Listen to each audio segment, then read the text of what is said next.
Welcome to VersoFest 2025, Verso Studios and Westport Library's annual music and media festival.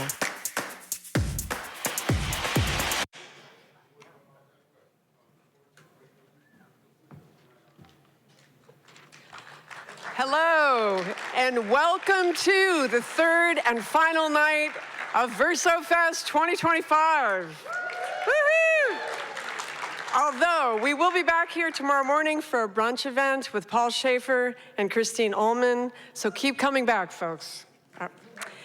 My name is Joanne, and I'm part of the programming team here at the Westport Library, and it is my honor to introduce you to the two men who will join us in conversation on stage tonight. The first, Nabil Ayers, is the author of the memoir, My Life in the Sunshine, a book in which the author reflects on his career in music and his relationship with his father, jazz musician Roy Ayers. According to Publishers Weekly, Nabil does not just offer a simple tale of reconciliation, but, quote, dives into complexities of race, identity, and family, and surfaces with a probing story of finding home and self-acceptance. Nabil's writing has also appeared in the New York Times, The Guardian, Rolling Stone, and GQ.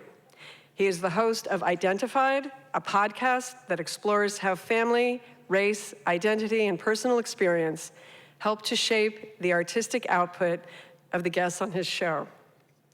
Currently, Nabil is the president of Beggars Group US, leading the record label in New York, where he has released albums by many Grammy Award-winning artists. He also co-founded Sonic Boom Records in Seattle at age 25, and he has recorded and toured globally as a drummer in several bands. We look forward to Nabil's interview with our featured guest, Henry Rollins.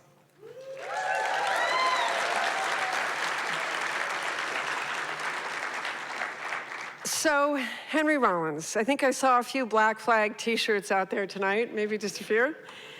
And I'd like to begin by telling you that in 2014, Henry Rollins received the prestigious Ray Bradbury Creativity Award.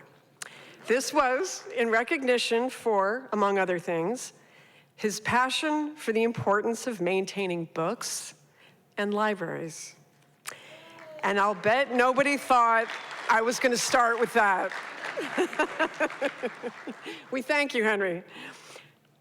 Henry Rollins is a cultural force of nature whose intensity has fueled multiple artistic careers over 4 decades. Rising to prominence as the vocalist of hardcore punk band Black Flag in the early 1980s, Henry's confrontational presence helped define the band's most iconic era. Next, he channeled his energy into Rollins Band, pushing musical boundaries while maintaining his unwavering artistic vision, sometimes barefoot and usually shirtless. Beyond music, Henry has reinvented himself as a Grammy Award-winning spoken word artist whose performances are personal, insightful, and often bitingly funny. A writer, he's written numerous books, one of which will be on sale after the conversation tonight. An actor, Sons of Anarchy. A radio DJ at KCRW in Los Angeles. And an activist and social critic, all approached with the same unapologetic honesty and ferocious work ethic that have become his hallmarks. And most likely documented in military time. For those of you who read his books, you know what I'm talking about. I was offered the opportunity to do this introduction after I mentioned to my colleagues in the programming team that I used to use Henry's spoken word pieces in my former life as a high school teacher in Los Angeles. His piece, I Know You, in particular, was always effective at inspiring my students to let down their defenses and process their thoughts and feelings on the page.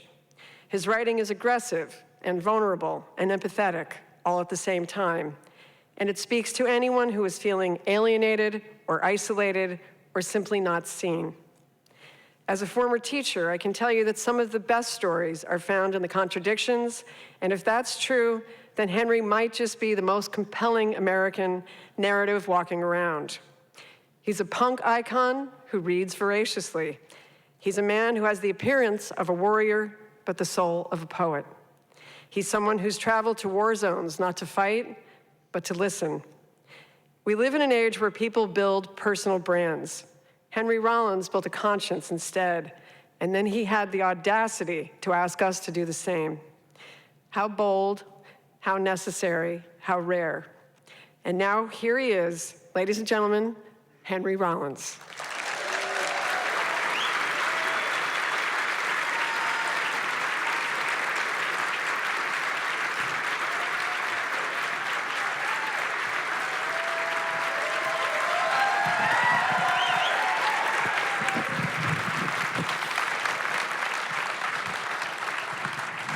All right. Good evening, sir. Good evening. Wow, this is great. Thanks, everybody, for coming. And thanks for being here, Henry. Thank you. We have a lot to get into, and we have plenty of time to do it. I want to start by going back. Obviously, there are a lot of diehard fans here. I see shirts, I see tattoos, I see all the signs of serious fandom, but there are also people who are a lot younger. I think there are plus ones.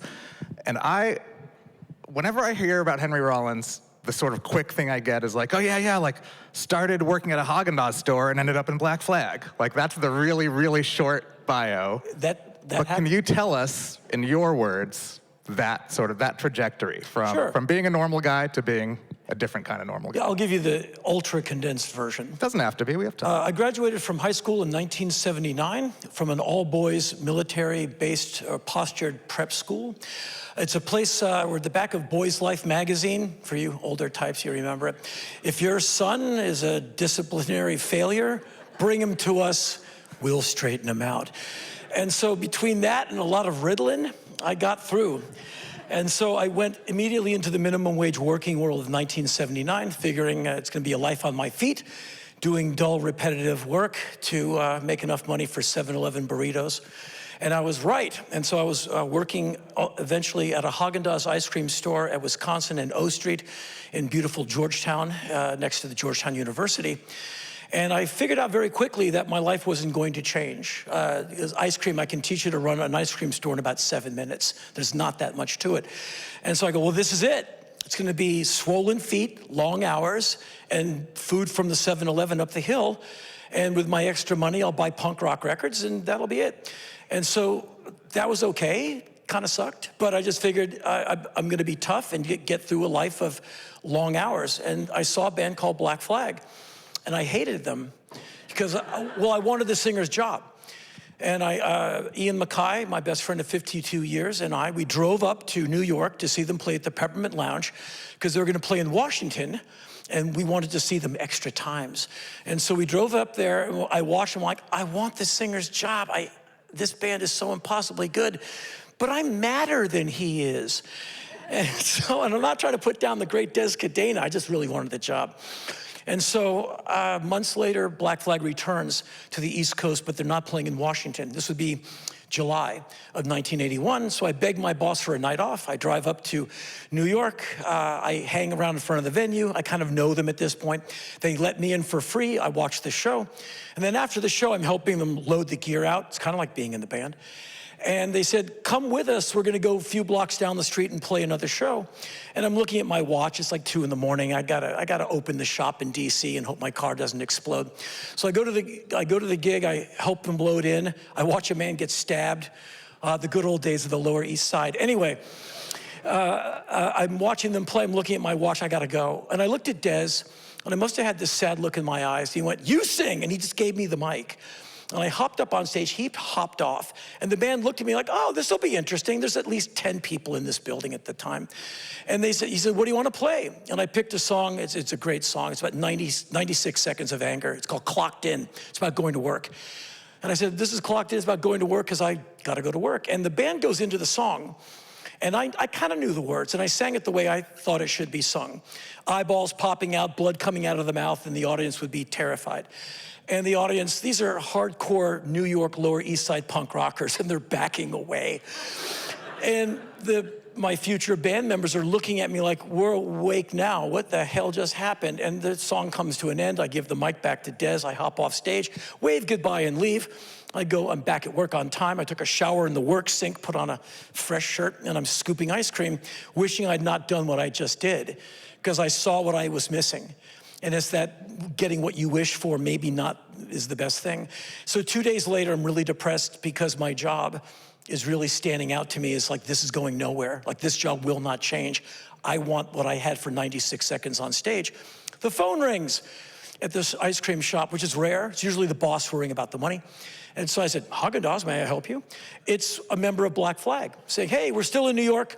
Des wants to move to rhythm guitar. We're auditioning singers.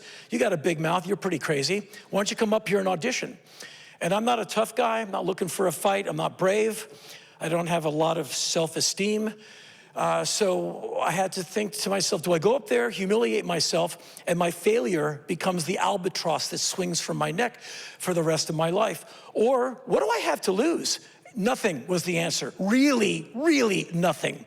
And so I went up there, and I find myself in a practice room with the band. I said, so what are we gonna do? They said, we're gonna play, and you're gonna sing the best you can until, we're done. So I did every song they had for like 2 times through. I just kind of yelled the lyrics. I just made things up. I went, okay, go to the front lounge of the practice place and sit and wait for the verdict. So I sat on the couch thinking it'll be hours, because they have some ritual, the skull will come out, they'll light the incense, the verses, the incantations. About a minute and a half later, they come back out, you're in. I said, in what? Black Flag. Who? You. Me? Yeah. Doing what? Singer. Who? You. Me. It was like the punk rock version of Who's On First. Thank you. It's an old reference. Anyway, for the rest of you, look it up, look it up.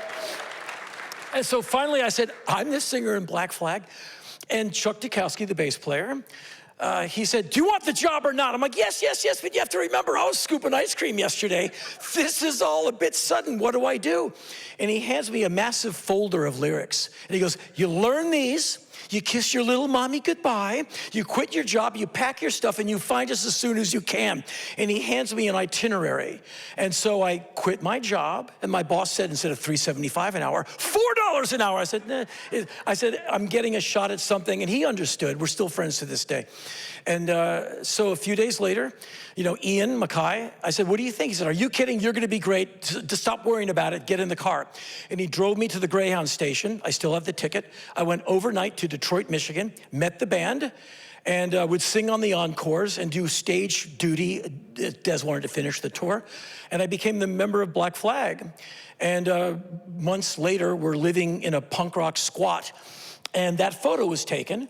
And the Black Flag guys stole the mirror out of this punk rock squat, and I broke it. And a member of that squat still has the mirror. He tried to sell it to me for $40,000. And I said, delete.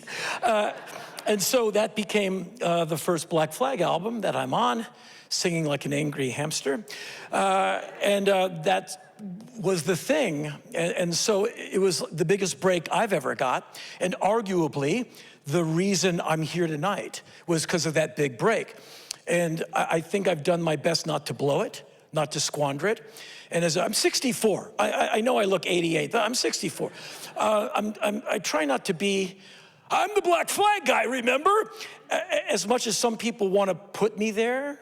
At the supermarket a few nights ago, people are very nice to me. I'm down some aisle, and one of the checker guys, big guy in an apron, he goes, hey, Henry, the 6-packs are in the next aisle. I'm like, oh, you're a demon, hey. And so those things come back. But I've always tried to keep moving forward, even if it's just day by day, trying to get something done. And so that's kind of sort of how I got in the band. And it kind of reads like a screenplay. It doesn't seem all that believable. And I'm not adding any hyperbole to that. That is how it happened. And as a minimum wage guy, I saved my money, and I had a bank account. And within a year of being in Black Flag, I was so broke. Just because, it was those days, like where you would just, if I needed a shower, I'd wait for rain, and I'd stand outside a venue in my shorts and just rub myself to get other people's spit off my body. Things are better now, but that's how that happened. So.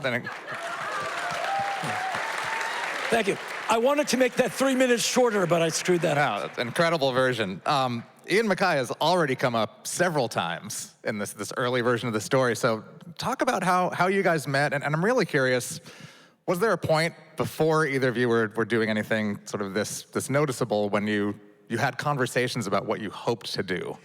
I was one of those kids, if you put me at some kid's birthday party, within an hour, I've bitten 3 children and I'm in a corner screaming. You know, I couldn't get along with other kids. I got thrown out of schools until they put me in a place called the National Research Center to try and figure out what was wrong with me. I am in government textbooks when they were testing different doses of Ritalin on kids. I was literally, we get the little orange triangular pill one day, a yellow pill the next day. People are taking photos of us, and I'm with a bunch of other kids who have no self-control. And so I didn't make friends very easily. I don't start fights, I just can't hang out. If I lose the pin the tail on the donkey game, I cry and hyperventilate for 3 days. I can't get along. And so I went to different schools, never really made friends with kids in my neighborhood. My mom, Iris, moved me to a beautiful part of Washington, D.C. called Glover Park. It's just nothing but trees. It's absolutely gorgeous then to now. And I'm 12. I have a Stingray bike, and I'm biking and riding around on my own, falling, killing myself, you know, lots of abrasions, so I'm not coordinated. And I'm going up an alley, which was the alley behind Ian's mom's house, and I see 2 kids on the same bike that I have. And I'm like, I'm gonna get beat up, because everyone wants to beat me up. And it was a guy named Ian Mackay and his friend John Hargadon, and we're like 3 friends to this day. And they said, hey kid, you have a bike. I'm like, yeah, so what, you wanna take it? I was terrified, because everyone would beat me up and take my stuff. And they said, come with us. We're gonna take our bikes to this ballpark across the street on Wisconsin Avenue. And they had stashed a wooden plank and a brick, and they made a ramp, like we're Evel Knievel. And John was the athletic one, like all sinew and no fear. And he hit this thing at all speed and like went through the air. It was beautiful to watch. Ian does it, he's pretty good. And then I do it, because I'm just nervous Nelly, and I kind of doom, doom. But I got the hang of it. And suddenly I have 2 friends, and we all have jumping our bikes in common. And I would hang out with them every day. And they were streetwise, they knew the roofs of every building, and they could get up the fire escapes, they knew the neighborhood. And Ian and we just became best friends. And that was age 12. And we're best friends to this day. We're 2 old-ass men. And we talk every Sunday in the spirit of 2 old men putting the world right. And we have all of this to look back on. And so Ian and I bonded over bikes, but also over Jimi Hendrix. My mom, who had pitch-perfect taste in music, she had the Smash Hits record, but Ian had Are You Experienced? So if you want to hear Crosstown Traffic, you got to come to my place. But if you want to hear Are You Experienced, you got to go to Ian's house. And so we would listen to each other's Hendrix records. And we became, we love Led Zeppelin and like big rock from back in the day. And then punk rock hit us. We saw Led Zeppelin and The Clash, I think within 1 year of each other, which was pretty momentous. But and Led Zeppelin was great, but it was The Clash, and then a few weeks later, The Cramps in front of like 40 people at a bar. I've never recovered from that moment. I'm still injured from getting run over by that particularly wonderful bus. So at one point, we're up in Ian's stifling hot attic bedroom, where we spent a lot of time listening to records and talking. And we both thought we were really funny. Like Ian's out of a Mark Twain book. He's really great, so smart. And so we both think we're like stand-up comedians. And so we made this pact, we actually shook on it, that we're gonna be stand-up comedians and or musicians. And we're gonna go into the world and everyone's gonna know who we are. And this is like 2 14-year-old idiots coming up with this. And then, flash forward a little while later, it kind of sort of came true in that he is really funny. He's really funny. And I've tried to be. I mean, I've gone on stage and tried to get a laugh. But we've both done a lot of music. And it sounds kind of lame to say. Sorry, we've both done a lot of music. Well, and we've both sold a lot of records, which doesn't matter. But I think at some point, some people know who we are. And so every great now and then, we think back to that stifling hot attic and the handshake. And we did it. Neither one of us are high on our own supply of any idea of success. We're all about the work. But that did happen. And it was just an interesting moment, because that's young people say all kinds of dumb things to each other. Don't make a habit. Don't be in your 40s doing it. But when you're young, say all the stupid crap you want, I think. But rarely does anything like that ever come true. And oddly, it happened. I watched Ian make Discord records on notebook paper, like in his mom's kitchen. Like, I have a band, we're gonna make a record. Like, how are you gonna do that? We're gonna go to a studio. You're gonna find a studio? Like, yeah. How are you gonna do that? I mean, Mackay, I could do anything. And like, he just he doesn't wait for people's permission. His whole family's like that. They're all well-read, argumentative, brilliant people. Especially the parents are incredible. They're gone now, but they're amazing. And all his siblings they read, they argue, they're great. And Ian is one of those guys, a one-in-a-lifetime person. And maybe well over 50% of the people in this room are beneficiaries of Ian's work. Bands he's been in, bands he's put out, bands he's produced, and just his general Ian-ness is quite a good thing. I've tried to learn. I wish more of it have rubbed off on me. I always say, Ian's the guy who will always tell you, don't go into that bar. So he's good for that. If you go into the bar and you're cornered, you send me in, I'll get you out. But if you listen to Ian first, you wouldn't have to send for me, because he's smart and I'm crazy, so that's how we get along. Amazing. You mentioned something really interesting that I already wanted to get into, but some of the bands you were into and you were seeing at the time, Van Halen, Ted Nugent, The Clash, Before The he was Cramps. talking between songs. Right. But arguably, and I'm 53, so I'm about a decade younger than you, but I was this kid that was into Metallica and Guns N' Roses and The Cure and Depeche Mode, and that was weird. Where I went to school, you were supposed to be a rocker or a waver or maybe a punker, but you couldn't like all the things. Right. But it sounds like you liked all the things. So I want you to talk about that a bit, but also just sort of why you think people need rules around music, why there need to be these kind of clubs and these dividers. Well, I have rules for myself. Let's talk about that, too. I listen to music at certain times of the year. My radio show, I do it my way. I won't keep my wonderful audience away from a new record just because it sounds like winter listening and it comes out in June. But I listen to music in a few different ways. I listen seasonally. Temperature, humidity, and light cycle factor into my listening. I know that's lame. It's ridiculous, but I'm not telling you to do it. I'm just saying I live alone. I make the rules. I also have two kinds of listening. I have protein listening and carbohydrate listening. I know, it's ridiculous, but I get a lot of new music coming in because I'm a fan, and I'm not one who ever thought it was better in my day. It was just less well run in my day. It's better now. And there's great records being put out by teenagers like this minute. And so independent music has never been better, in my opinion, than it is right now. Like cartwheels to the record store, I think. And so, however, I get new records and I want to concentrate when I'm listening. That's the protein. It's like clap push-ups. I'm listening, I'm taking notes. And then the weekend comes and I want to listen to The Damned and Buzzcocks and Joy Division but there's certain times of the year to listen to certain records of those bands. And so I have all these rules for myself. I kind of like them because it turns music into ritual.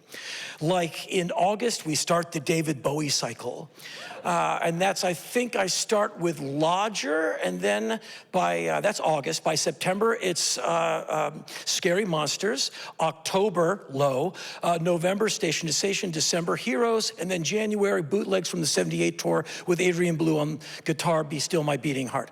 And no Joy Division after the last day of February until the first day of September. I put it on the radio show, but not for me. Like, it's bright, it's sunny. No Ian Curtis until the leaves start falling from the trees and the skies reek of doom. And so that's what I do for myself. And I like it because it's like, it's August 31st. I must play the Rites of Spring album on Discord because it's the last day of summer, Fanatic Summer. First day of September for me is the first day of autumn. The Rites of Spring record cannot be played until March 1st.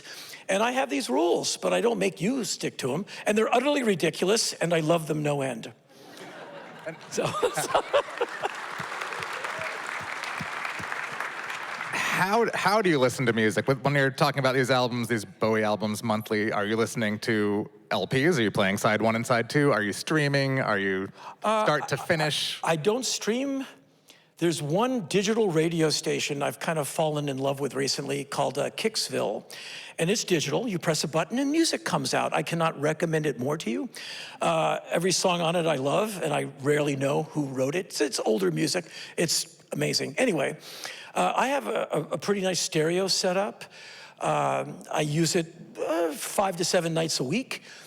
Sometimes I don't listen to music on Monday nights. I'll listen to it in my earphones at the gym, but not, and I listen to vinyl as much as possible. I have a CD player. The Fall put out a multi-CD box set a couple of years ago. That I played on CD, but usually I don't listen to CDs at all. I buy them sometimes for my radio show because I have to put the tracks into the computer at KCRW. And so I listen to LPs, 7 inches, 10 inches. Every once in a while, an acetate, because it's going to be hard on my cartridge. I don't want to beat up my cartridge because it's expensive and delicate. And so vinyl all the time. It sounds better. It is better. And I'm not an elitist. If you get a good playback with a good system, I could play you your favorite record, one song digital, one song analog. You'll hear them both and you'll know the difference. One will make you feel, you'll hear one and listen to the other, and there's a big difference. And so I'm definitely an analog guy. And so I listen to music as much as I can. I have a radio show. It pays $22 a week. And it takes about 5 to 6 hours to make. So it's not about money. It's an NPR station, KCRW. And in my mind, thank you. And it's a wonderful institution, and it's, to me, music for the people. I really am into that. And so I take a lot of time making that show. I want people to love it and for music to be their happy place. And I make the radio show, I have a person in mind. It's the kid in Salt Lake City with a trench coat and painted fingernails. He's gay or maybe gay curious, and no one at school likes him, and no one understands him but me. Like, he's got his 2 hours with me where he's not judged, and we love rock and roll, and I make the show for that imaginary kid, and that's how I make every single show. And and when you're fighting out of that corner, in my opinion, you can't possibly lose. The show will land on its feet because of who you're making it for. So. Amazing. And the money works out to be almost exactly the same as the Haagen-Dazs salary. I was doing the math in my head, $22, 6 hours. Yeah, I hope I have that job for the rest of my life. I always ask I have many bosses there. I'm like, am I gonna get canned? Like, Henry, no! You're so cheap, you're such an easy date. We love you, just keep making the show. So you took me off schedule to a question I had for later, or a maybe question with your last answer, because I was a kid in Salt Lake City. I didn't have painted fingernails and I'm straight, but a kid in Salt Lake City. Went to my first punk show in 1986. I was 14. It was Descendants at the Central City Multi-Purpose Center, right, where Shirley Black Flag played at the time. Yep. And I had to be sort of dragged to that show by my friends. I love Descendants, and I love Black Flag, and I love Dead Kennedys, but I was scared to go to punk shows. I was 14, Yep. My father's black, my mother's white. I had an afro then in a very white town, and I was like, I can't go to those shows. I'm gonna get killed. That's what I thought. When I saw the picture, those covers with Milo and the photos of him, and my friends were like, these are nerds, it's fine. Yeah. I went, and they were right. And it was like, oh, there's the guy from the health food store, there's the guy from the record store, there's the nerds from my school, this is great. But when I saw that, I was like, I don't think I can go to that show. And of course, now I know you're a great guy, none of this is true. This is just what was in my head as a 14-year-old. But what did it feel like? Did it feel inclusive? Did you feel like, because the things you're saying, I think, came through if you went and you experienced it, but a lot of people maybe didn't feel like they could go. The 80s were much different than now, where I come from the Washington, D.C. punk rock scene, which is very egalitarian. You go to the show, and then everyone goes to someone's house, and we talk about Nicaragua and whales in danger until dawn. And then I moved out to Los Angeles, and girls are getting their tops torn off at shows, and girls are like chew toys, and it's kind of like punk rock misogyny. And I'm not, Mr. PC, but I'm like, that sucks. Like, that's wow. And it was just different. And then on the road, and this is Reagan Thatcher era America, which is in England. It's just a different time. And I found a lot of the scenes had their healthy dose of misogyny and kind of a pervading ambient standing tone of homophobia. And it's hard to tell a gay kid at a show unless they're really going for it. But a girl at a show, a young woman at a show, you know, the shirt can come off. And I was finding this happening in Germany, like Germany, rip. And I had my prized CBGB's shirt, and I gave it to a girl in Hamburg in '83, and she puts it on because she was bare, and like in like 4 seconds, rip up, that was my shirt. And like it was gone, you know, shredded, gone forever, and she runs out of the venue holding herself like, really? Why do you gotta do that to someone? And so I became hyper aware of my audience could maybe not the coolest people. And I hate to say this, but I must be honest with you. By '86, I had a great deal of contempt for Black Flag audiences. You know, Orlando, Florida, not the worst place to be, but you walk out on stage and like, you know, 9 guys are Sieg Heiling you. And like, you know, I can't help it. I'm like, you know, I can't stop myself. I go, you wouldn't make it a day in the Third Reich. You'd never make it a day in the Marines. You're overweight. You eat bologna and beer. And you can barely raise your arm to Sieg Heil me because you're in such bad shape. Now they're really mad. And I can't stop talking. We're all gonna get beat up after the show because the local cops are friends with the skinheads. And so that kind of thing happened.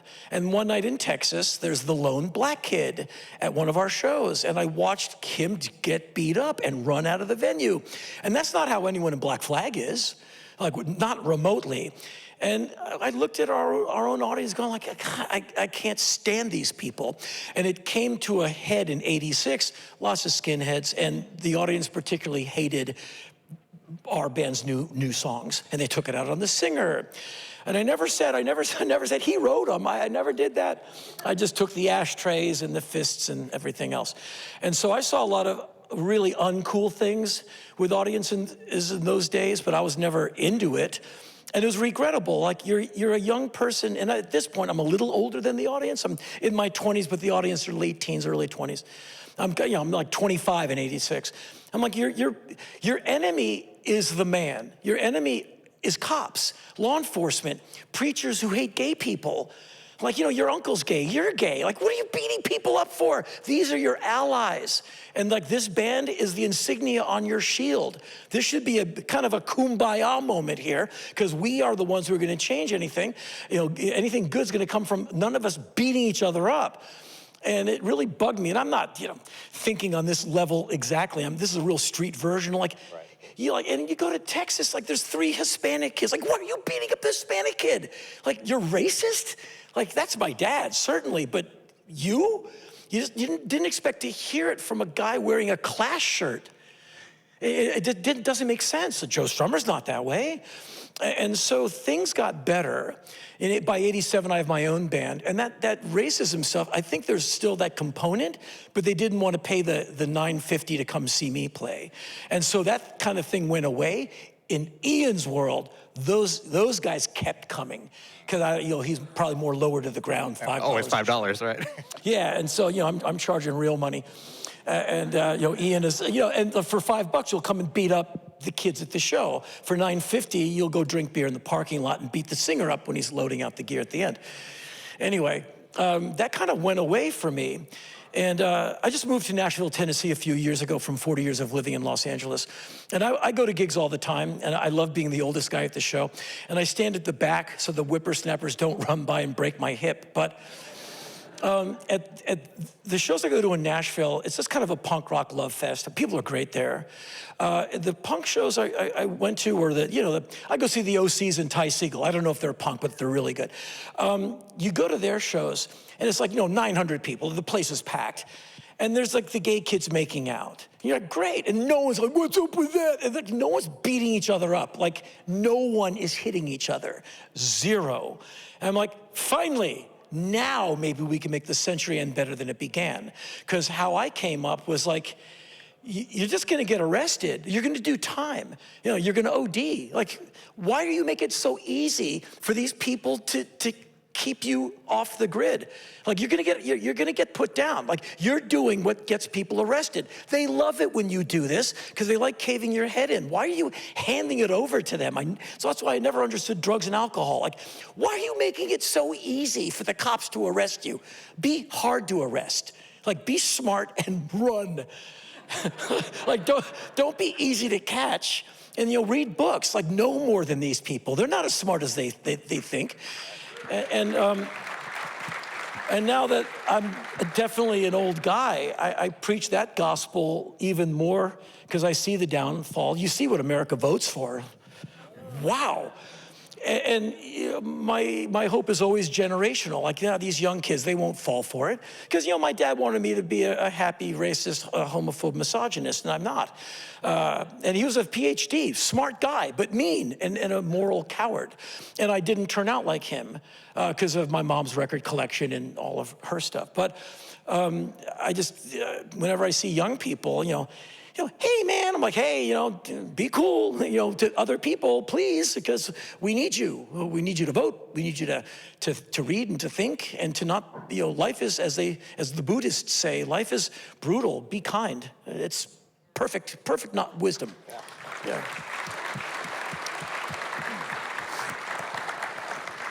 We were talking earlier, I would say, about discipline. You were kind of walking me through your and Bill's day in Black Flag, and kind of the different things you did and how that kind of feeds into your regimen today. Can you kind of tell us about that? Yeah, well, being the singer or the drummer in any band I've been in is kind of a triathlon endeavor. It's incredibly exhausting, especially in the club with no ceiling, no breathable air, 104 degrees, like Houston in August. You try it. And so many nights of my life, whatever band I was in, I'd look 4 songs in, I'd look at the drummer and he'd look at me like, we're gonna die. We're going to die. Because there's another hour to go and we're not gonna make this. It's painful. And so I always, as soon as I learned how uphill that climb was, I would train accordingly. I couldn't afford the diet I wanted because we were broke, but I could run and I could stay in shape. And so in 1984, Bill Stevenson from the Descendants is in the lineup. It's probably the most raw, sinewy lineup of that band. The great Kira Rossler on bass, of course. She was the strongest member of that band in its entirety. And so Bill had a job. He was a fisherman. He'd go out and wrench fish out of the sea. I had a construction job. So we'd kill ourselves in the workplace, go to band practice, which is do the set twice. You try it. And then that would let us out around 10:30 or so. And Bill and I both lived at the beach. I didn't really have a home, so I'd often sleep in his father's guest room because he's a very kind man. And Bill and I would come from band practice in our stupid dolphin gym shorts and run up and down the hill that leads to the Pacific Ocean in Hermosa Beach, California. And so we just go up and down these streets for 2 hours. And we were in insane shape, which you can do when you're angry and young. And then we would take that physicality out on tour. And the idea is there are no warm-up shows. Oh, they're just getting warmed up. Screw warm-up shows. I want to kill you on night 1, with the music. And so I've always said Black Flag was, hopefully Robert Fripp would appreciate it. It was like King Crimson in a street fight, where it's incredibly precise and musically intense, but we're coming for you. And I'm not looking to hit anyone. We want to devastate with music. And the rhythm, the drummer and the singer are going to get the worst of it because we're huffing and puffing. And so that started a ritual of training for tours, watching what you eat and train. And the next drummer I worked with was Sim Kane, Rollins band, amazing musician, sweet guy, and in great shape. And we'd look at each other. You're playing CBGBs, and you're like, God, there's no breathable air, best club on earth. And you're like, we're dead. We're already dead. And you get to the end of the show, how did we do that? And I had so many nights of my life where halfway through, you're like, nope, we're going to die. And so music for me has always been blood sport. It's like gladiator sport, where the audience is the audience. You get yay or nay. The opponent is the music. And the stage is the grounds. And you win or lose where the music tries to kill you. And I realized early on, Greg Ginn wrote music to kill singers. And then with my own bandmates, we ended up writing songs that killed the singer. And I would write all the lyrics. What have I done to myself? A fourth chorus? And I never enjoyed doing music. It's we're gonna go play. It's how am I gonna survive this? And in one of the lineups, the bass player, let's play for an hour improv encore. I'm I want to go pass out and vomit for a while. No, let's go play for another hour. We just did an hour and 50. And I'd go out there and it was play more. I'm hey, you try it. And so it was never enjoyable. It was always like the thing to do. And the lyrics were like poison. They had to come out. And one day, many, many years ago, I ran out of lyrics. I stopped thinking lyrically. I just stopped. And I called my then manager on the phone. I said, I'm not doing music anymore. And he saw 10% of that leaving his endless diet of sushi and nice cars. I'm like, no, we'll do a greatest hits tour. I said, pal, you know me very well. There's no greatest hits with me. And I just abruptly stopped because I just didn't, I'm not going to go up there and fake it. Miles Davis never would have done that. And as far as taking my cues, I've always taken my cues from the jazz guys. Like when Coltrane would say, I've changed my mind, and the whole lineup goes away. Or Miles, he'd say something with curse words in it. And like the lineup is gone, and he's got guys, and he's playing his trumpet through a wah-wah pedal, and everyone can't deal with him for a year until they all come running back going, he's a genius again. And so I take my cues on integrity from those guys. Well, I serve the music. It doesn't matter if you like it or not. And Greg Ginn was kind of like the Ornette Coleman of punk rock, where he goes like, here's like 10 new songs. Like they go at like 1 beat per hour. He goes, yep, we're gonna get killed by the audience. He's like, oh, I don't care. And he didn't. And we would go out with that My War material, and it's like, duh, what are you doing? I'm like, I don't know, he wrote it. And then after a year, everyone's like, all right. But it's staying true to the music, and when I didn't feel it anymore, I stopped. So I live my life to this day. I'm a gym guy since I was 16, never big enough to do sports and not coordinated, but I can pick the thing up and put it down again. And I live 2 traffic lights from a gym. I'm in there all the time. It's like the anti-depression, anti-stress thing for me. And so I eat 1 meal a day. I ate about 25 hours ago. I'm really hungry right now. You're due. But it keeps me really alert. I like being hungry. I just get this high, tight feeling I don't get any other way. And I compartmentalize it. I'm hungry, shut up. Okay, I'm shutting up. And I just keep going. And so I have a lot of rules for myself. I don't put them on anyone but me. I live alone, I work alone. I got a lot of rules. I'm that guy, so. It's a fascinating analogy, the jazz guys, and that you kind of take those cues, and that Ginn took those cues with punk, because they're both genres. I think a lot of people think Ornette Coleman, some Miles Davis stuff, but yeah, those guys, they're just like fucking around, right? They're just kind of free form blowing. And those guys practiced 8-10 hours a day. Yeah. And when I saw that first Descendants show, and what I know of Black Flag was like, when I saw that Descendants show as a kid, I was like, this is like watching the military play music. Bill. This is not like fucking around punk rock, which is what I expected as a 14-year-old kid. Bill, we called him the drum ogre, but Bill is completely on time. It was nuts. He's very intense, best guy in the world. Yeah. But hey, Hank, are you ready?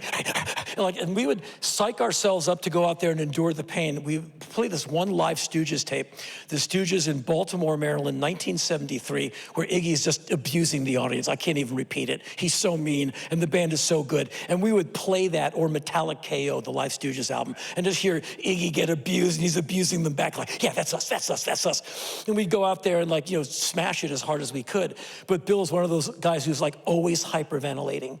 Even like he's like 600 years old. He's like, are you playing this year? And the Descendants were kind of run on Bill's backbeat. And like that guy does not miss. And I think he pulled, and he's very great singer, can play everything on stage, great producer, melodically minded. Wrote a lot of those songs. Right? Yes, yeah. and the melodies for Milo, that's Bill. And so Bill comes from that just perfection ideal. And we all were kind of like that. We want to play really well. And it was never about getting paid, because there's no money in it anyway. It's about being really good and maybe eating at the end of the night. And Bill, I'm sure the Descendants, I think they're like in England right now, or soon to be. And so they're still doing it. I ran into them at a festival date in France or somewhere many years ago. I hadn't seen them for a long time. And they're still great. And Milo is like insanely charismatic, pushing the glasses up between songs with the duct tape and all of that.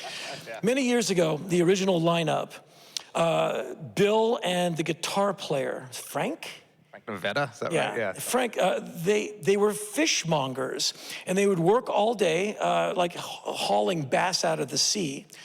And they would come to the show in what Bill called the clothes. Hank, I'm wearing my clothes. It's that dungaree zip-up thing, and it's covered in fish blood and scales. And two of them walk in, and the place immediately smells like fish murder. And Bill would drink what he called the bonus cup, or the Kaluka Bokamus, as he called it. And it's like 9 scoops of instant coffee, 4 drops of hot water, and a bunch of sugar. And he and Frank would drink these, and they'd go on stage like, ding, ding, ding, ding, and they would play this music. And it would be perfect, and they would call it stenching. We're stenching. And the place would smell like fish blood and scales. And people were like, oh my God, because they would come from work to the gig. And I saw at least 3 stencher shows, because like they're weeknights. And like from the docks, right to the stage. And like, ask Bill. And like, there's photos of them in those outfits, and they would sweat profusely through them because they're thick and disgusting and they retain heat. And they look like characters out of Clockwork Orange with those suits on. And the music was perfect. I mean, they were great. I'm curious, as a fan and having the opportunity to ask you to just tell me about seeing Bad Brains for the first time. And maybe the second time and the third time. Ian Mackay and I were quite aware that Washington, D.C. had an all-black punk rock band. But how do you find them? There's no internet, there's no nothing. And some people are like, I saw this band, the band. Like, what are they like? Oh my God, they're great. And so June 1979, The Damned come to Washington, D.C. Machine Gun Etiquette will come out later that year. The Love Song EP had just come out. It's perfect. And so they're coming. Ian is underage. So on the day of the show, we make him a fake ID. And so we take his mom's Polaroid camera, we take a photo of his face, we stupidly cut it out of the Polaroid, unleashing the chemicals underneath, which degrade the photo. And so we make this very bad, not rectangular fake ID for Ian. The face is now turned into this puffy potato because of the chemicals. We're like, this won't work, let's try it. And so I was 18, Ian is 17. And the opening band, on request of The Damned, was the Bad Brains. And so we go to the Bayou, a place to get punched out in a minute. The bouncers would beat you up. We get in line. The guy kind of half looks at Ian's ID. And Ian's like, shading it, like you can't really see. And the guy doesn't care to get in. And I believe on that night, Ian's brother Alec was like 14, or The Damned saw him outside the show, opened the window and pulled him in. Anyway, the Bad Brains go on first. They're the opening band. No one knows them. And so the show is sold out. There's 50 people in the building. Myself, Ian, Mark Sullivan, before he's in the band Kingface. He was in the Slinkies, the Teen Idols, before they were the Teen Idols. Anyway, we bravely go up to the front and we watch the Bad Brains are like 20-something, 20, 21. Dr. No, Gary comes out in red paint splattered OR scrubs because he's Dr. No, and it's blood, but it's paint, but it's blood. And HR is like this superhuman kind of Tarzan, Iggy Pop, inexhaustible figure. And the band starts playing, and it's bass, drums, guitar, vocal, which that's a wheel. You can't reinvent it. The Bad Brains reinvented the wheel. We're like, what the hell was that? It's like 90 seconds of like, that's not humanly possible. And one song comes, it's almost about to end, and the singer jumps up in the air, does a backflip, and lands exactly where he was right when the song ends. Like, that's really cool. And they play like 35, 40 minutes, which ends up being the set that became the Black Dots album, which was the August demo. And so if you want to hear what I heard live, get the Black Dots record. It's on Caroline. It came out 100 years ago. We had it as a bad generation cassette tape. And so we're standing there like, okay, DC has this new best band. Then the Damned come out, the place is packed, it's great. Ian's sister gets hit in the head with a beer mug and she's bleeding spectacularly. Beautiful blonde hair with fantastic blood going down her face. Just a great look. She gets dragged up on stage by rat scabies. And so that means we get to go backstage after the show to fetch Ian's bleeding to death sister. And so we meet the band, we haul Ian's sister to Georgetown University Hospital for some stitches, and we remember the Bad Brains. And Ian and I, as we do on Sundays, we talk about that show because we never recovered from that. And we sought out the Bad Brains. We became, these people would follow them around like lost puppies. Like we'd go to their band practice.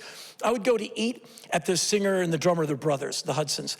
I would go to their mom's apartment for dinner, where they have to tell the people in the neighborhood there's gonna be a white boy parking a 1968 blue VW Fastback right there, don't beat him up. And that's how I could hang out on North Capitol Street or whatever.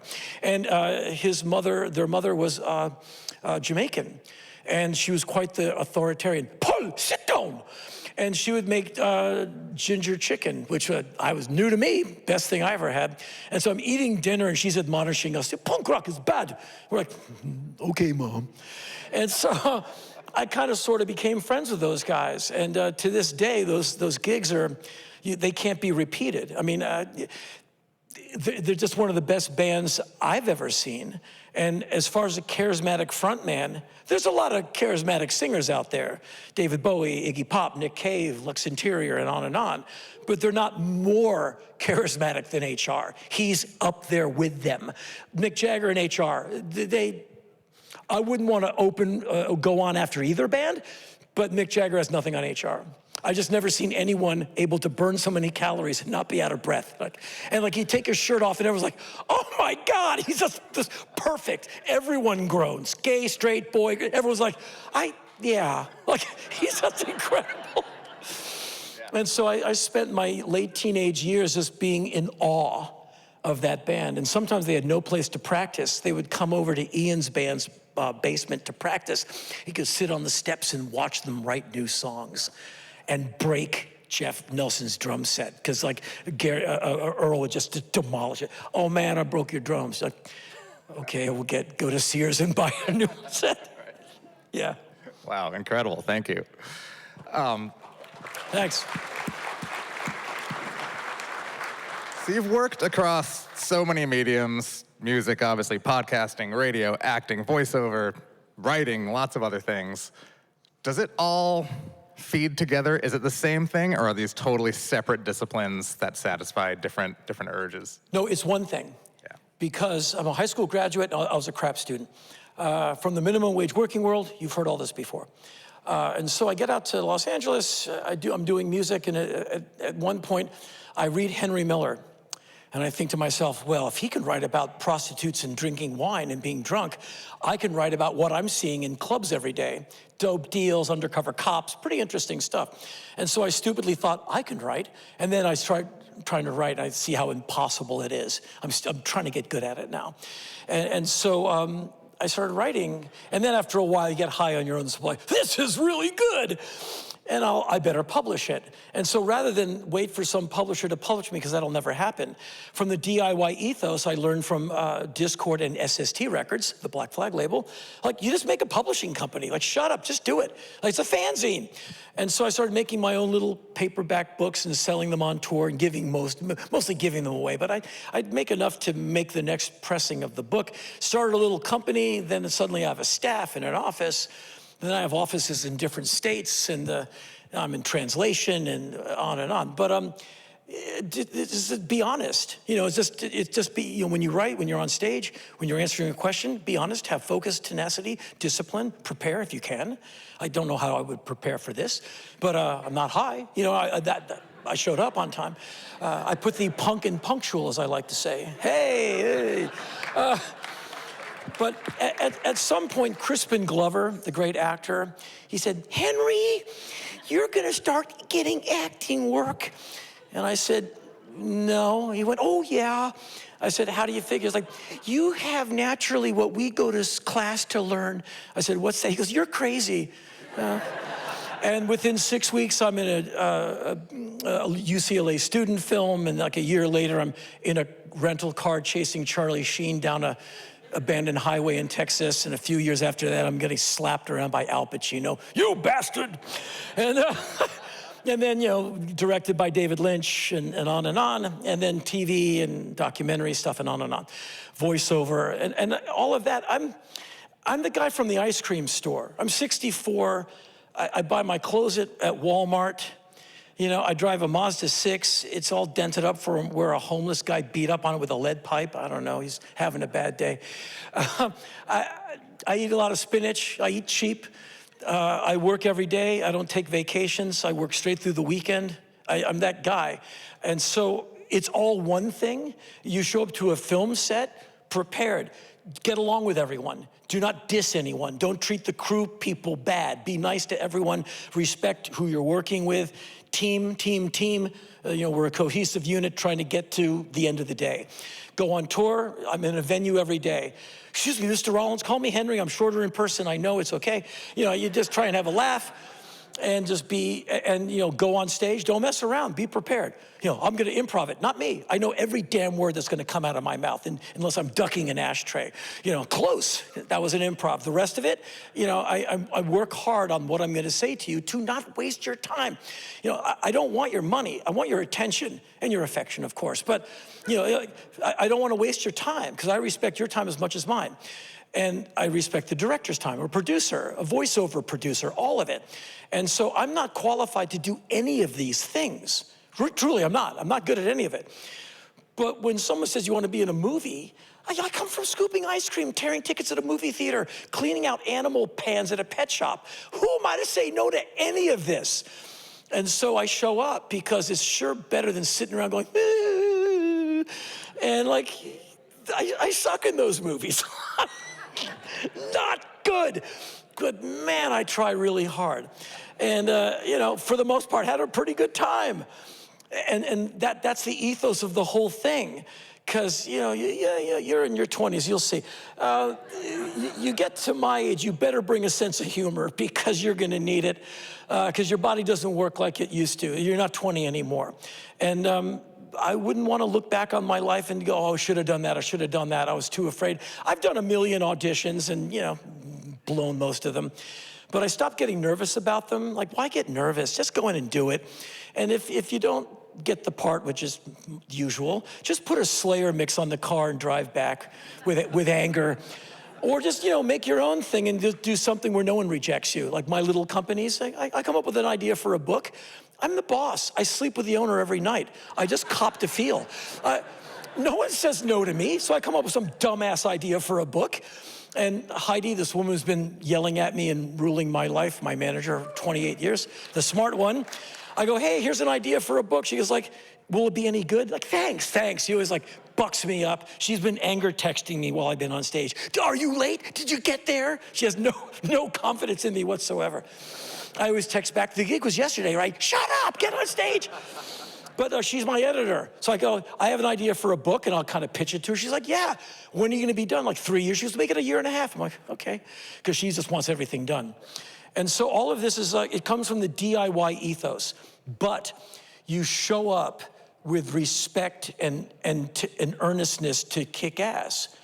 And no matter what it is, and that's it, yeah. Yeah, and gratitude is my fuel. You know, I wake up every day in this body, it sucks.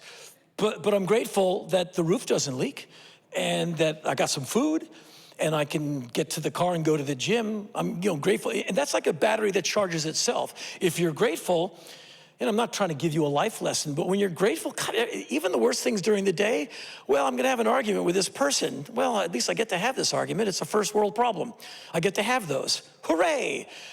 I'm not running for my life getting shot at. And so I've really tapped into the gratitude idea many years ago, but as I get older, I just see that you can just kind of live your whole life being grateful and good things will happen because you're not picking a fight with that guy. When the person's being rude to you, instead of being rude back, you're like, oh, there's a lot of pain there. That poor bastard. His parents sucked, I'm sure. And there's a writer, Hubert Selby Jr., wrote Last Exit to Brooklyn, Requiem for a Dream. We became friends in 1986, and we were friends until his death. I did the big speech at his memorial. And he taught me, he said, anyone who's mean or angry or coming at you with violence, he says, they're just showing you their pain. So just like just focus in on their pain and try and pull the thorn out of their paw, which was difficult for me because I really love hitting men. So yeah, not as much as I used. I'm just not, I'm never good at it.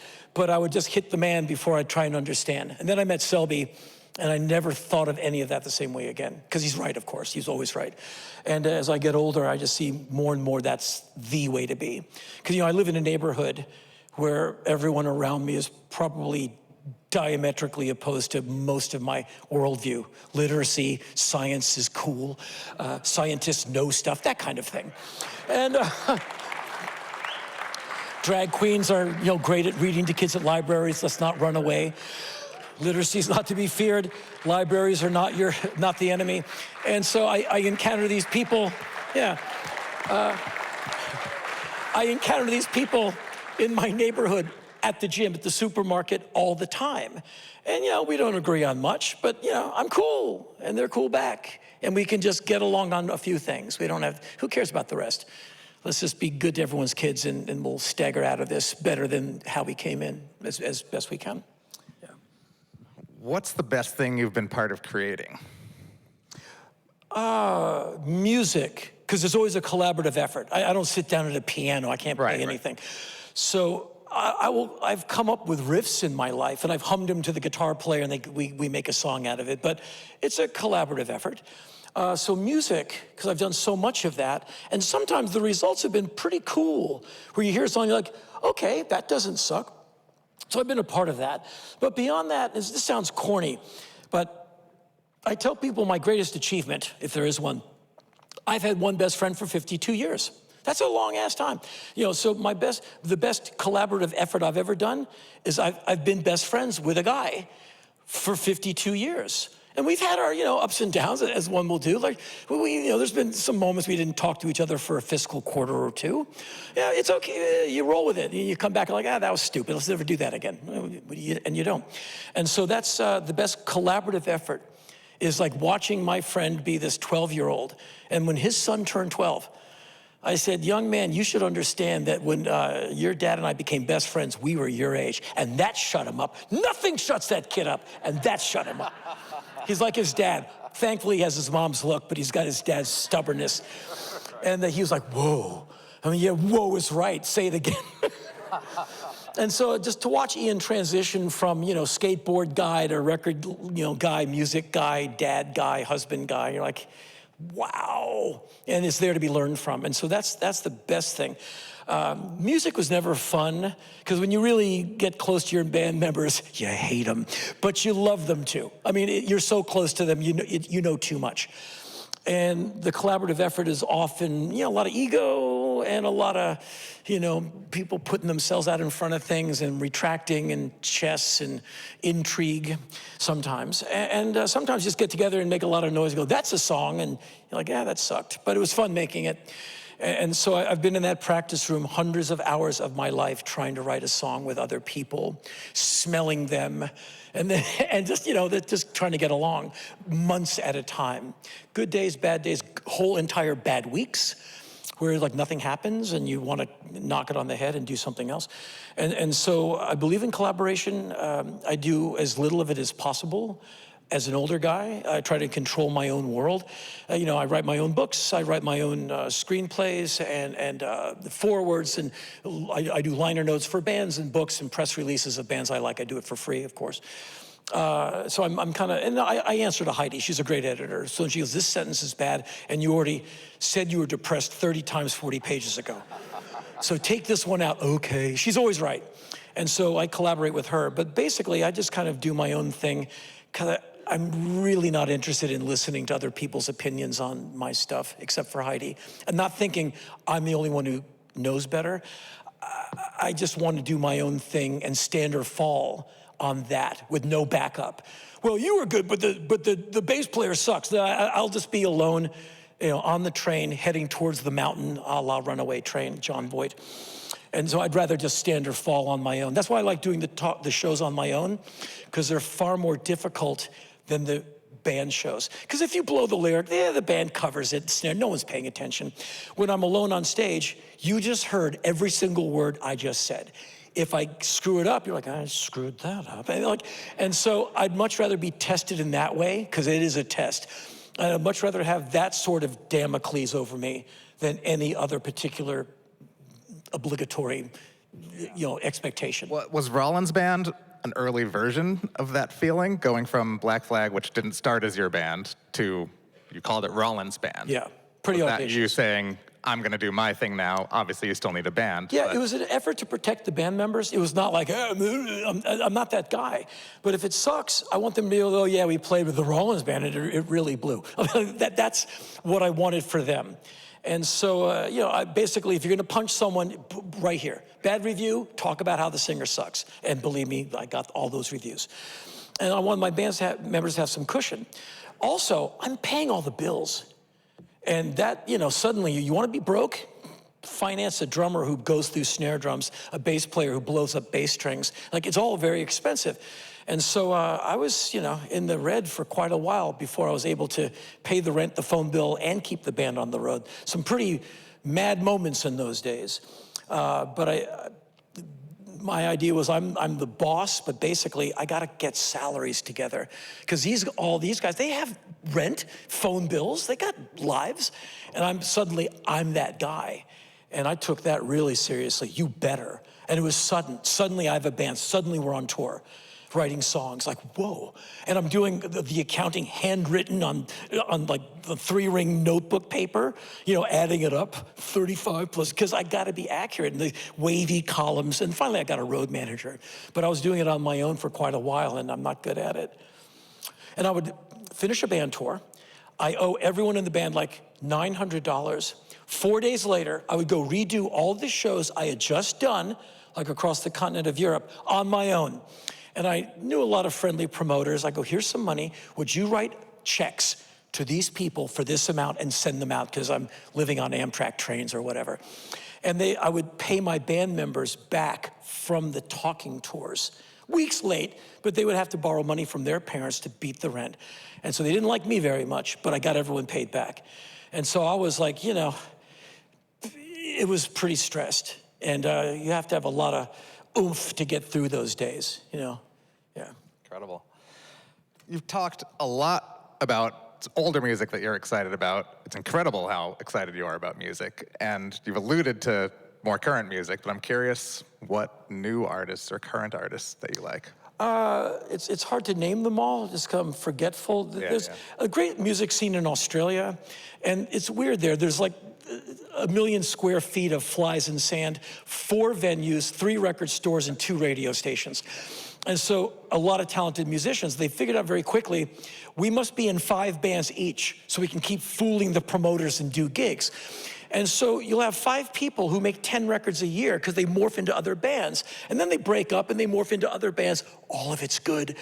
And so I listened to a lot of bands on the Flightless label, Agitated Records, great label out of Australia. A lot of great labels out of America. John Dwyer of the OCs has Castle Face. Everything he does is great. He's a beast. Like, that guy gets up every day and writes songs. He's unstoppable. Ty Segall, kind of a more laid-back version of John. John's like super alpha. Ty is like, hey man, let's make an album. And he's brilliant. And so they both have labels who put out great music. If you go to henryrollins.com, I'm not trying to promote myself, but I put the radio show notes up every night for the Saturday night show. I posted them a few hours ago. You can see exactly what's on the show tonight. And you can go back 1 million years and see every single playlist. So you can see very accurately what I'm into. I listen to a lot of young, noisy bands, not necessarily hardcore punk music, but just that cool indie music where the lyrics are thoughtful, the production's really cool, because these young people are really smart, and they've had 1 million great records to listen to and learn from. They've got the Bowie catalog, like things like Fugazi, and those records are incredibly well done. Great guitar sounds, and killer musicians. And they have everything from Nick Cave to whatever else to pull from, as far as like, oh, that's a good snare sound. And so often these records are really good. And so I'm always happy to hear new bands, relieved, because I need new. Having a radio show is like trying to keep a furnace alive with pieces of newspaper. You can do it, but you have to keep feeding. You can't turn your back on it. And so I don't want the radio show to turn into my back pages. Like, it's going to be Buzzcocks Generation X and we're done. Because I can easily do that because I love those bands so much. But I want to hear new music, and I don't want my wonderful listeners to think, he's just that guy, who plays hits from back when I had dark hair. Because the truth is, as I said hours ago, music's great right now in any genre you want to imagine. And the indie labels are great. Record Store Day is a beautiful thing. Bandcamp is a fantastic idea. You can listen before you buy. You're like, I love that, or I don't like it as much as I thought I would. I'll buy it next week when I do like it. And I buy records on Bandcamp kind of, sort of every day. And a lot of people recommend things to me. They kind of know what I'm into. I just came back from South by Southwest. I saw this band. You should check them out. Boom, I'm on it. I'm like, whoa, I buy the entire catalog, make friends with them, make friends with the label, and they're turning me on to stuff before it comes out so I can put it into the show in advance, helping them promote their tours. And so it's hard to name all those bands. Itchy and the Knits, that's a great one. There's a lot of fantastic women bands coming out. The Lambrini Girls from Brighton, UK. They're so good. The album is called Who Let the Dogs Out? Okay. And a lot of the records have their music has a lot of language in it. I'm on an NPR station. And of course, the country that gave you napalm can't have curse words on the radio. And so I'd rather not surgeon them out. So there's a lot of songs on the album I can't play, but they're so good. And I love that album. I just wish I could play more of it. There's a song on there. It's like, I think the lead singer, she's gay, and she's trying to hit on girls. And the girls are saying, no homo. And that's the song, it's called No Homo. And she's like, I met a girl, no homo, no homo. It's like, but I'm in love with you, no homo. I'm like, ah.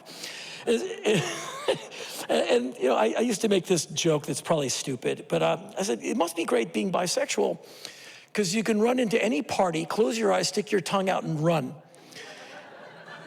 And any mouth you land in, cool, you're done. Because you kept your options open. But there's a lot of really cool, I guess you call it queercore, which is not a term I would use. It's a record. But there's a lot of women stepping up, going like, I'm gay, bite me if you don't like it, or bite me if you do. And I vigorously promote this music, anything that can be inclusive or that's like in your face, because people need to get used to that there's all kinds of colors on the palette. And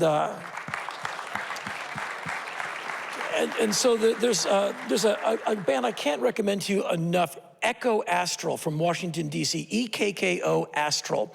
And I'm forgetting the name of the record. It was my favorite album of last year, which shows you how my memory is slipping. And the singer's a genius.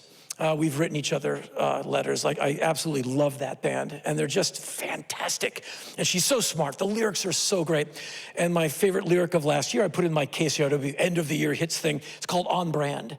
And she's singing about, I love your brand, which is kind of how America and the world is these days. Everything's a brand. And she's so brilliant. And the music, there's such good players. Tamar Afek, T-M-A-R-A-P-H-E-K. She's an Israeli guitar whiz. Her album came out on Kill Rock Stars a couple of years ago. I can't wait for her to follow up. It's called All Bets Are Off. Wow. She has like this jazz rhythm section. And like these two like really wiry guys, and she puts guitars in, like, that's really cool. And her lyrics are brilliant. And so anything where a woman's in front of it, I'm like, please be good, because I really want you on the show. Because, men need to understand, they really do need to get a lesson. And so, that's kind of my politics. Great list. I see lots of phones, people writing things down. I think this is archived on YouTube, so people can watch it later and get the names. Related, you mentioned, in a way, it's never been easier for people to make music, which is great, and True. to get it out in the world. Incredible. It's also, by the same token, never been harder to be heard because there's so many people doing it. Yep. What should artists be doing now? And let me reframe it as, you're 22 and you're in a band now. What would you do? And maybe those are two totally different questions.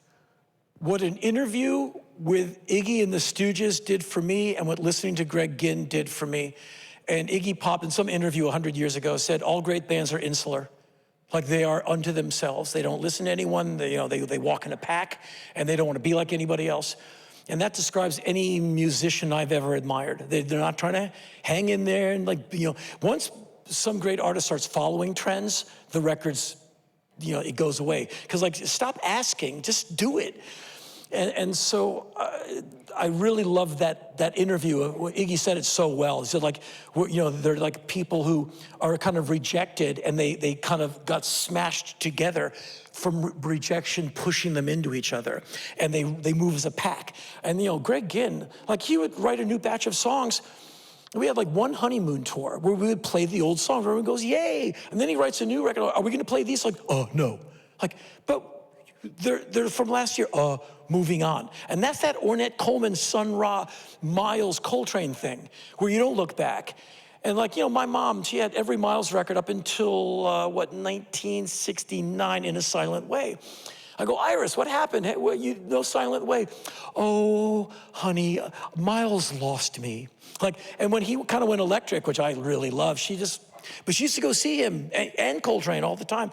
And so I would recommend to young musicians, well, don't write me that letter. Hey, Henry, my bandmates and I are thinking about maybe going out on tour this summer. And I reject brutality. I will never talk down to a young person, and I will never try to bum them out. So I write like, well, it's tough out there, but you're young only once. You should get out there and have some fun, get ready to starve. But I'm thinking, son, if you have to ask permission from some old washed up guy from MTV, don't leave the driveway. Like, as soon as you stop asking, like, what do you think? And just start saying, here's what I think. And like, there's lights, put them right here and turn them up. How loud does the PA go? Turn it up. Because I don't want people to know what's on stage right now. It sucks, it's good, doesn't matter at that moment. You do it. And I would recommend young people, like, listen to some records, but don't listen to records when you're songwriting. Like, don't listen. Like, hide in the woods and write music. Be the anti-listen and find your own voice. Because as you said, there's so much music out there, and the algorithm will find what you like next. Like, stop it. Like, if you want to be creative, go create. Like, as Kafka used to say, you don't need anything but a room and a light and a desk. Like, the world will come into you through, like, you don't even have to move. It'll undulate in front of you, cannot do otherwise. However that transliterates. And he's right, of course. And so I don't listen. When I was making music, I'm not trying to be like, and writing my own stuff, I read carefully, because I don't want I read mostly journalism, history, why this country hates that country, whatever. And that's not really informing my creative side. And so I want the creative stuff to be like one bad idea after another, but they're mine. And I do that by not reading much fiction or literature as much as I love it. I'm just trying to be on my own. So maybe my idea isn't somehow a cousin to another, because I'm not a plagiarist. Inspiration's cool, but you can find it all in all kinds of ways. And so I would beg young people, check out a lot of music, of course, but if you're creative, get away from influences and be influenced by yourself in your life and bring that to bear. Yeah. Great advice.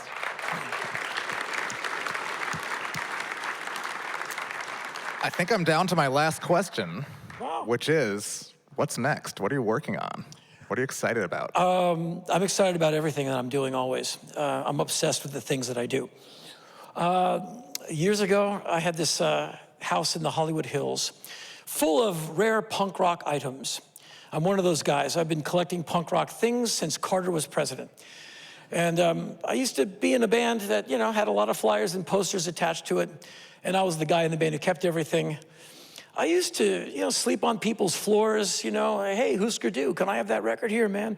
And I kept everything. Ian and I, we kept everything, because it's all really cool looking. And so at one point, I'm in my place in Los Angeles, and the bottom floor is offices for Heidi and I. We have a wall to separate us for our mutual safety. Come here! Just go into her office, I'd get yelled at. Anyway, the place is like wallpapered with rare things, rare flyers, framed album artwork, 4 deep things stacked against the wall, all archivally framed at great expense.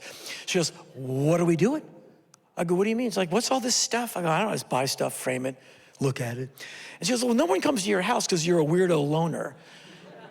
And so you need to find a way for people at large to see this stuff, because you've tipped a scale. You're now depriving people of joy. People love that album. You own the artwork. People should see that, not just 2 people a year who come here, like tax adjuster and exterminator. I don't know people. Ian would come to Coachella. He'd come and visit. Otherwise, I'm a solo cat. And so I've endeavored to hopefully make this stuff for the people. And so I'm working towards that. It's a huge project. I'm loath to put a cart in front of the horse because you're just talking. I'd rather show you what I've done than tell you what I'm going to do. How do they say, under promise, over deliver? I love that. And so I'm working towards an end where all these cool things that I have will be easily accessible to you. Because music is a love affair. You love some band. It doesn't matter who it is, what it is, or what your friends think of that band. That music has come to your rescue, often more than your friends. Your records are more semper fi than your friends. Your records stand at attention, unless they're slightly warped, but so are you. And if you treat them right, they'll report to you every time you put the needle down until you die. It's a good thing to like music, because it will be your friend to the end. And so we all love music in some kind of way. Records have saved our lives. Shows have changed the course of our lives, maybe. Okay, I can't tell you how you are. And so I love that love affair. And that's why on eBay, when people sell you a fake something, we come here because we love music and we're paying too much for these things. How can you steal from someone who loves rock and roll? I have this dumb idea.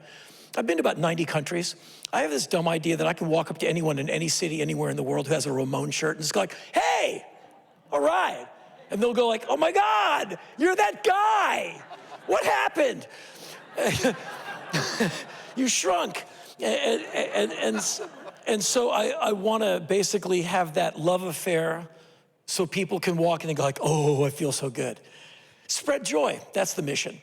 And so I moved to Nashville, Tennessee to further that. But since I have nothing to show you, I can't really talk about it because it's just talk. Give me a year and you'll see a press release and you go, oh, that's the thing. And it won't be subtle. It'll be really cool. And so that's what I'm excited about next. It's the biggest project I've ever tried to pull off the hook. And otherwise, as always, I'm writing 3 books. I'm editing 2 books. It never ends. I'm always writing because I live alone. I work every day. Always making new radio shows. Always doing a lot of deep dive research on the bands that I'm obsessed with. And always finding out new facts. And trying to find information on the bands I like that no one else has found. And it's in the receipts. Get the receipts. I have a lot of receipts. And so I'm aha, now we know he was in Buffalo, New York on that day because he bought a steak, and I have the proof. And so that's, I'm super excited about all these things that I'm doing. I wake up every day kind of panicked I'm not going to get enough done. I often go to the gym twice, once to do it and the other time to burn off the energy so I can try and fall asleep. More cardio keeps the blood thin. And so I'm excited all the time. I'm kind of one of those perpetually hyperactive people, can't you tell? And so it's cool to be 64 and in love with music more than ever, and as excited or more excited about what I'm doing than ever, and never once having money be the objective, ever. It's never thrilled me. Money makes me nervous. I have enough to survive. My car, I can get it fixed. But I don't do anything for the money. I do it just to do something really good and to work really hard at it. And ultimately, I don't hate to say this, but it's true. I want your approval. I want you to like what I do. I want you to like me. I want you to like what I do. I don't want you to walk out, well, that sucked. I hate his guts. I don't want that at all. I want the exact opposite of that. God, Henry's all right, and that was really cool. Yay! And I don't care about the money. I just care about not wasting your time doing something that, I had to burn lean tissue to create, that hopefully you didn't see coming. Or maybe you did, and you didn't mind getting run over by that particular truck on that night. And that's kind of all, I didn't understand it as a young person, but that's kind of all I've ever tried to do on stage, is do really well, crush it. And if it's gonna be a book, as Hubert Selby said, just don't let your ego get in the way. Tell the truth. Harder than, as you've done some writing, not always easy. And what you should know about this cat is, he works for the Beggars Group. Look it up. It's a big umbrella with a lot of labels underneath it. Young man, I cannot explain to you, well, everyone's young to me. I cannot explain to you how much time I've spent with labels that you deal with. Beggar's Banquet, The Fall, perfect. The Beggar's Banquet era of the Fall was the most perfectly rolled out catalog in independent music. 7 inches, 10 inches, 12 inches, great videos, perfect songwriting. The Lurkers, early Subway Sect, that would be early Gary Newman, and on and on and on. Matador, are you kidding? Every record on Matador is worth checking out. 4AD, Birthday Party, and all that 4AD music from the 80s, 90s, and onwards. That must be a cool job. It's great. Yeah, I bet. And all those labels have big reputations, so it's for you to screw up. Exactly. No pressure, Yeah. but good pressure, right? You have at least something to really work I get to work on. with amazing artists who put out great records. Yeah, and so you get to do your love affair with music every day. Exactly. Yeah, it's and better, also deal with like elevator problems and finance and right. Well, it's HR better than a punch in the neck. Yeah. Well, it's been nice talking with you. It's been amazing. Nice being in front Henry, of you. Thanks. can't wait to see what you do next. The excitement is palpable. It really is. Appreciate it. Thank you to VersoFest. Thank you to Westport Thank you, yeah. Library. And thank you, Henry Rollins. Thank you, sir.